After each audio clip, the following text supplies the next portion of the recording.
Salve, terceira séries! E aí, belezinha?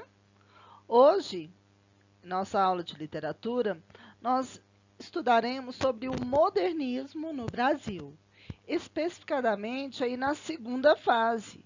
Essa segunda fase, ela é dividida em prosa e poesia. E hoje nós vamos focar quanto ao contexto histórico, as características, os principais autores e obras, mais direcionado à prosa. Então, como objetivo da nossa aula de hoje, é que vocês consigam identificar o contexto histórico, tá? Que vocês saibam o que estava acontecendo aí nesse período de 1930, as características e os principais autores e obras do modernismo da segunda geração, mais especificadamente aí quanto à prosa. Então, esse período ele é chamado também de romance de 30 ou regionalista, porque ele vai focar bastante aí sobre os problemas regionais de cada região e também sobre o Brasil em modo geral, tá?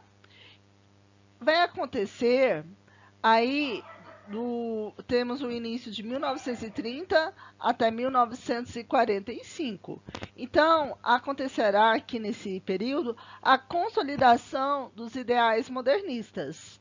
Esse é o foco, tá? E a geração de 30, ela estende-se então de 1930 a 1945 e reafirma o que a semana de 22 trouxe como novo modelo de literatura. Nós teremos como marcos iniciais desse período, na poesia, será a publicação do livro Alguma Poesia, escrita em 1930 pelo grande Carlos Drummond de Andrade.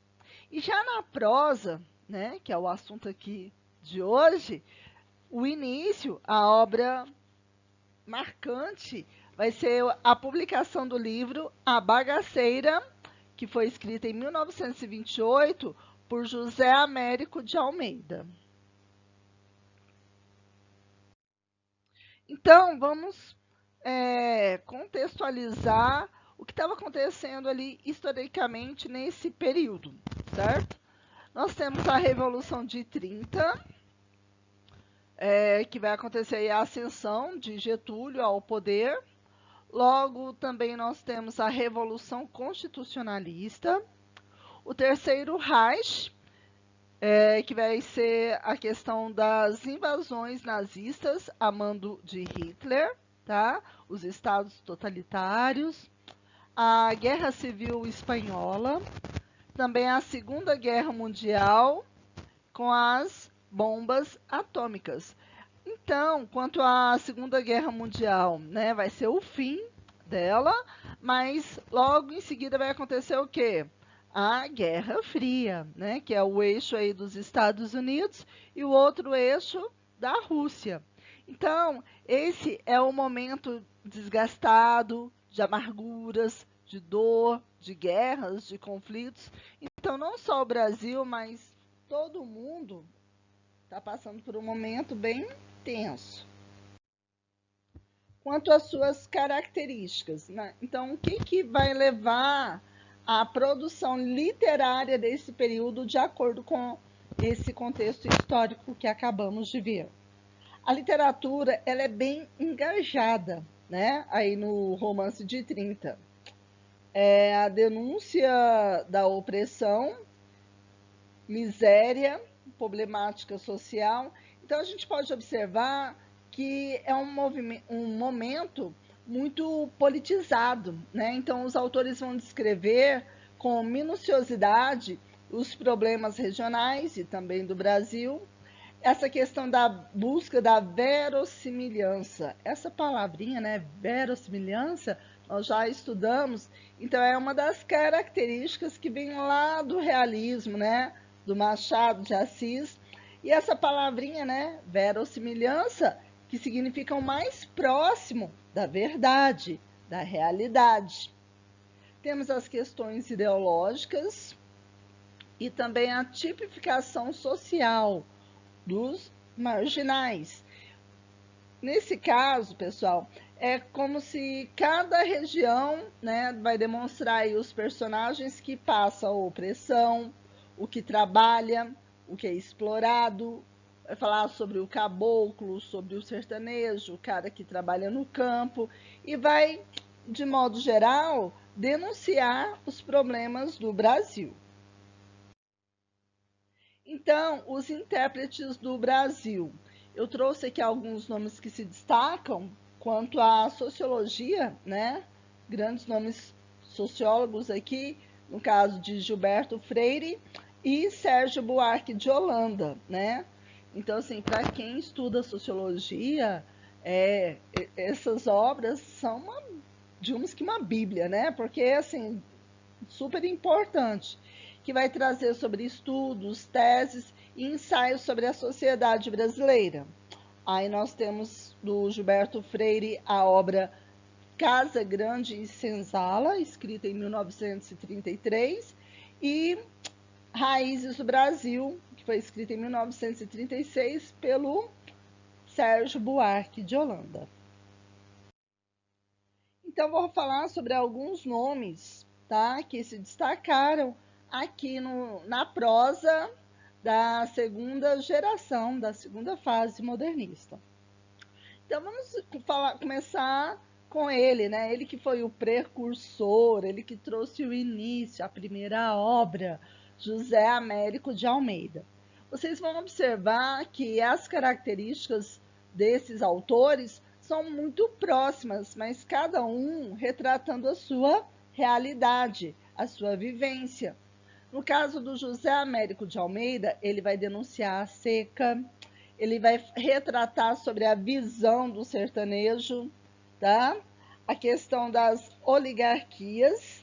Essas oligarquias, né?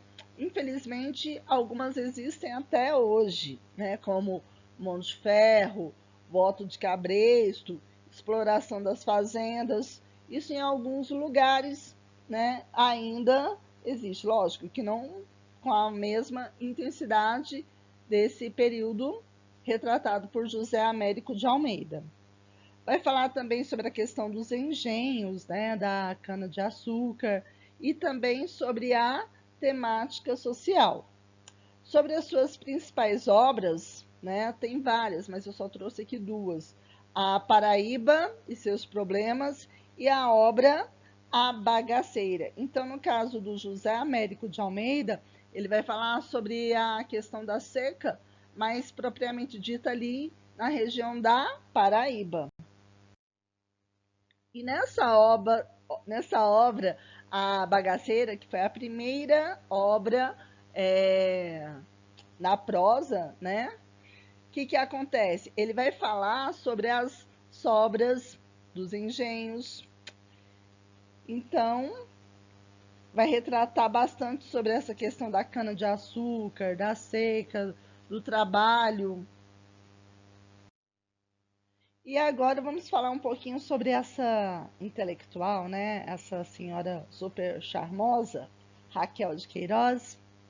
Então, a Raquel, ela vai falar sobre os efeitos da seca, ela vai retratar sobre o sertanejo, sobre o mundo patriarcal. Então, assim, ela era uma mulher além do tempo, né? Então, nesse momento, ela fala sobre o machismo, o que faz a justiça com as próprias mãos. Então, assim, é algo que ela vivenciou, né?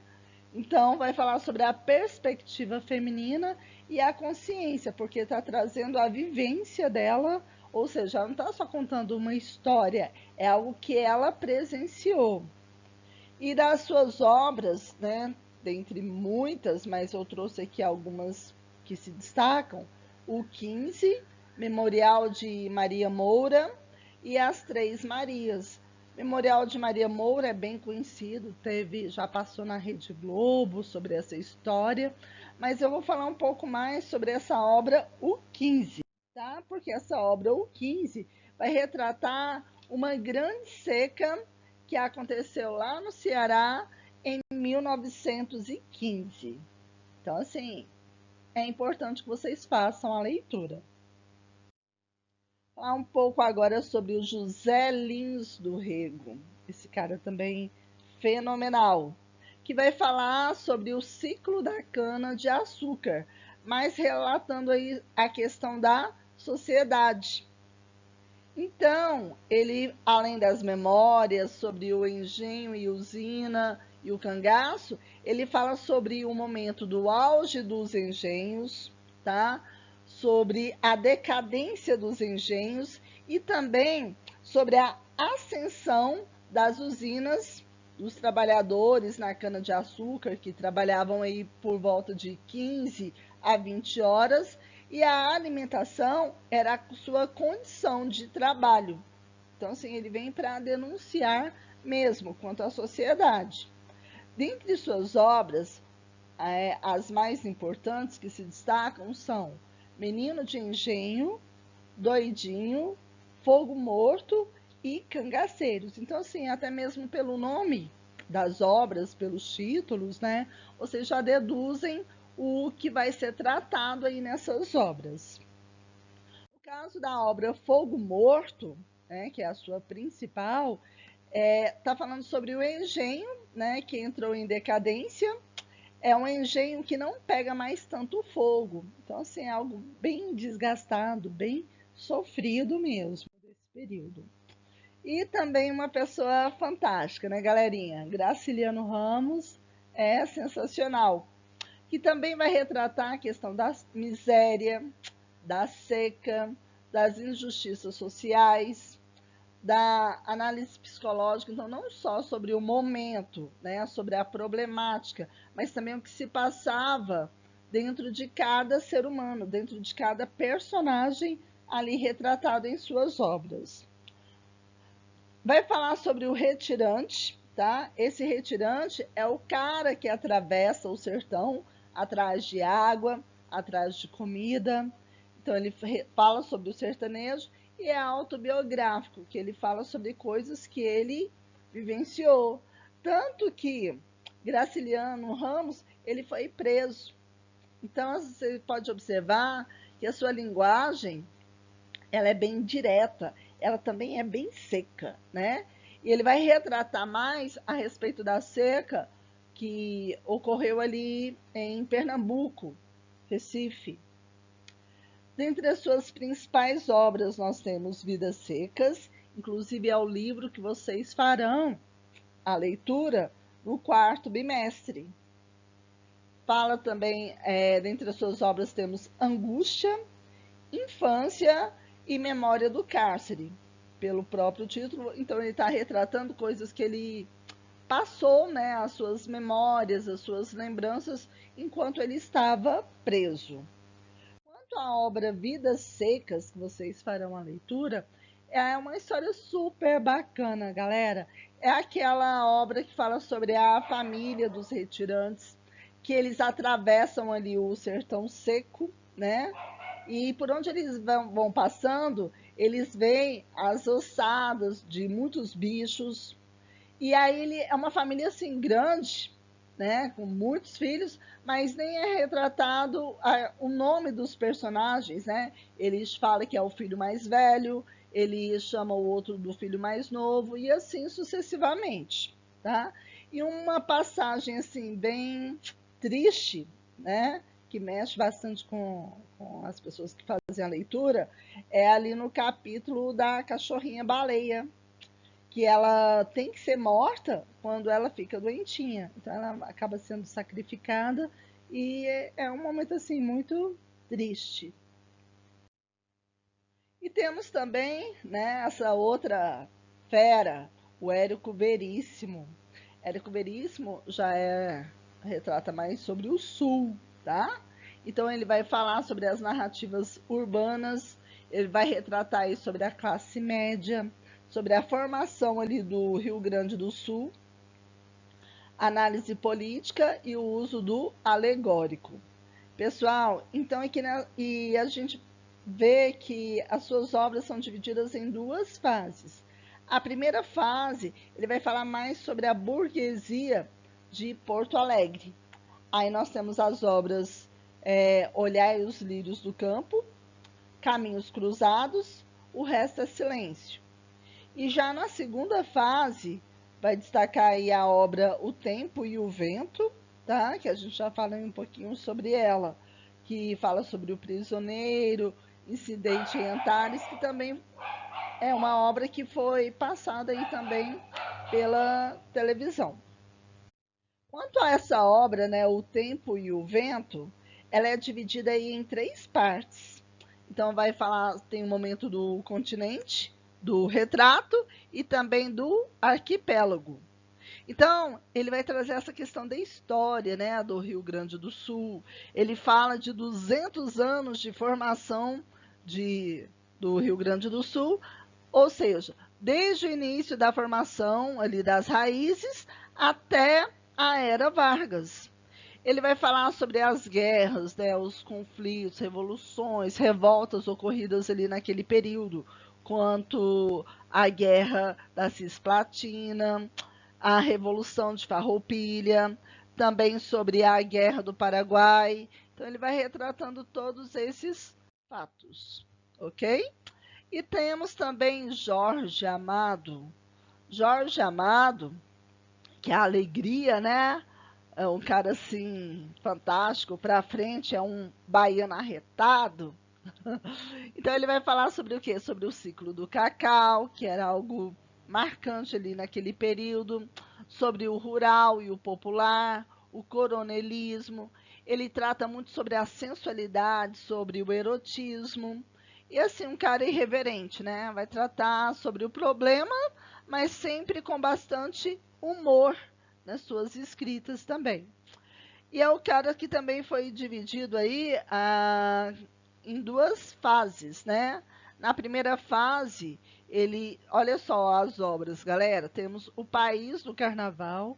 Nessa obra, O País do Carnaval, que foi escrita em 1931, vai retratar sobre a vida de um intelectual brasileiro que expõe suas considerações sobre o carnaval e o tema da mestiçagem no Brasil. Então, assim, ele é bem irreverente.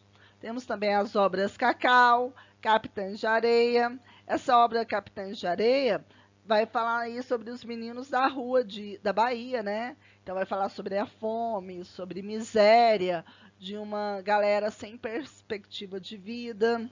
Então, assim, é bem bacana também. Temos Terras do Sem Fim, que é uma das principais, São Jorge de Ilhéus, e na sua segunda fase, nós temos as obras Gabriela, Cravo e Canela, Dona Flor e seus dois maridos, Tenda dos Milagres e Tieta do Agreste. Todas essas obras foram televisionadas, né? Então, assim, muitos já tiveram acesso em novelas, séries, filmes e tudo mais. Até mesmo teatro também, vários atores famosos, né, fizeram essa peça. Eu até assisti aqui em Anápolis, vieram autores que eram famosos ali naquele período, que foi super bacana, tá?